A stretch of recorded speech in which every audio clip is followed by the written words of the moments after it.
Welcome to Fun and Games Side Quests. Every episode is a different host sharing a video game they love and why they love it. Hello, I'm IdolismJ. You might know me from a couple places on the internet. My time in the fighting game community, as a writer for supercombo.com, or through my YouTube channel at youtube.com/idolismj. Today, I want to talk to you about a favorite game of mine, Imadoki no Vampire Bloody Bride. This is a PlayStation 1 Japanese dating sim, where you play as the vampiric prince Fade, tasked with entering the human world and sucking the blood of a very specific girl to then claim his birthright and take over the underworld. Now, the girl you are looking for is someone who claims to have the platinum aura, and as you go on throughout your game, you realize there's more than one girl who has this type of blood. But this isn't as simple as catching her in the night and putting some teeth marks on her neck. She needs to consent to having her blood drawn, which means, in typical dating sim fashion, you have 3 years at high school to try and woo any of these girls and find your ending. The 5 girls are as follows: popular high school sweetheart and churchgoer, Sarah; brainy inventor and kind of chaos goblin, Erica; tender-hearted artistic animal lover, Anna; mysterious and steely woman who comes into the school year a little late, Lilica; and the haughty and seductive Karen, who shows up to start crashing things as she makes her own plans. Gameplay for Imadoki no Vampire is pretty standard for dating sims. You spend a lot of time looking at calendars and raising stats. However, what's interesting for this game is that it is a little bit daunting to figure out what girls actually want your stats to be. You have a selection of 5 demon girl helpers who can do recon and see what the stats are that the girls find most attractive, and also to figure out what their attraction rating to you currently is. However, as someone who's played and beaten this game, I really couldn't tell you what the numbers or stats they come back with mean. There's some nebulous arrows that I don't know if I've ever been able to fully map on what they are supposed to imply. But outside of raising stats, you will have more chances to woo the girl of your choice. Not only through taking her out on dates, but various events, scenarios, and school trips will allow you to get closer. But perhaps the thing that makes Imadoki no Vampire Bloody Bride most unique is that this is only half of the game. The other half is a very basic JRPG. You can explore the city around the school both during day and night, but at night you will run up on random encounters during your time. These are 1v1, almost Dragon Quest I-esque affairs. Very basic selections of weapons, spells, and items allow you to do battle with the baddies of the night. And battle you shall, because gaining a level nets you an extra amount of stat points to allocate as an alternate way to do regular stat building during the other parts of the game. Some of the scenarios you go on will also end in boss battles, meaning that you need to have a certain amount of combat prowess to further advance. It's not just stats and schedules. Now, you aren't maybe entirely alone during this, as the 5 demon girls at your disposal are somewhat equipable during your time battling.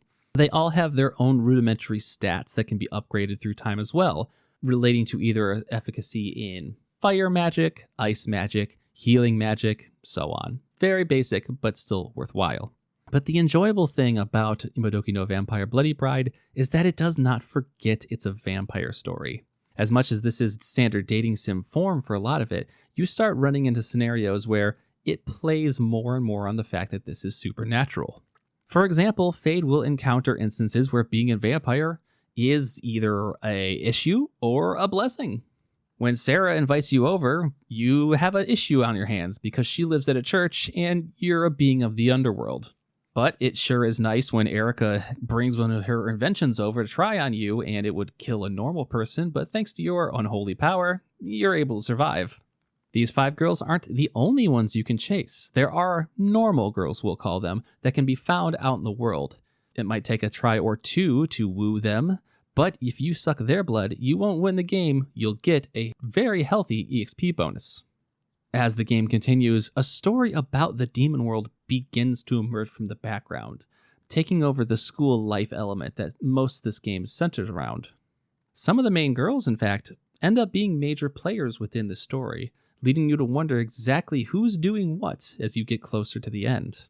I wouldn't say this is an amazing story, it's not like a page-turner, but it does bat slightly above the average of what you might think. I was pretty engrossed by the end. Presentation is a little crusty, but it's got a lot of charm. Portraits have so much compression on them, making them look very pixelated and jaggedy, but they are very expressive and very attractive. Maybe not being animated in the traditional sense, but animated by so big of personalities that come across. Soundtrack is also a little small, but there are some iconic beats that happen in this game, many of which you will find yourself humming afterwards. You even get some extremely compressed animated cutscenes. Again, they're a little hard to look at, but they have so much charm to them. It makes it such a wonderful little experience. It's not a game with a lot of money, but it is a game with a lot of heart. This is made playable by a pretty early on English patch. The patch is somewhat buggy. I did actually run into issues on one of the routes I was doing where it would hard crash on me, and there's not a way around that. But even with how confusing and cryptic this game is, and it is confusing and cryptic, don't get it wrong, I was still able to successfully beat Imadoki no Vampire while choosing a girl that had a bugged route. And I loved it. I was able to do all of that without a manual or a walkthrough, just me against the world. This is a very fun game for those who want a non-Arrowgate dating sim, but also might want something with a bit more meat on the bone than just a standard schoolyard romance. I think it's a very interesting game. There's nothing else like it out there, and something that I would think many people could find themselves enjoying. My name was IdolismJ. Thank you for listening, and happy gaming.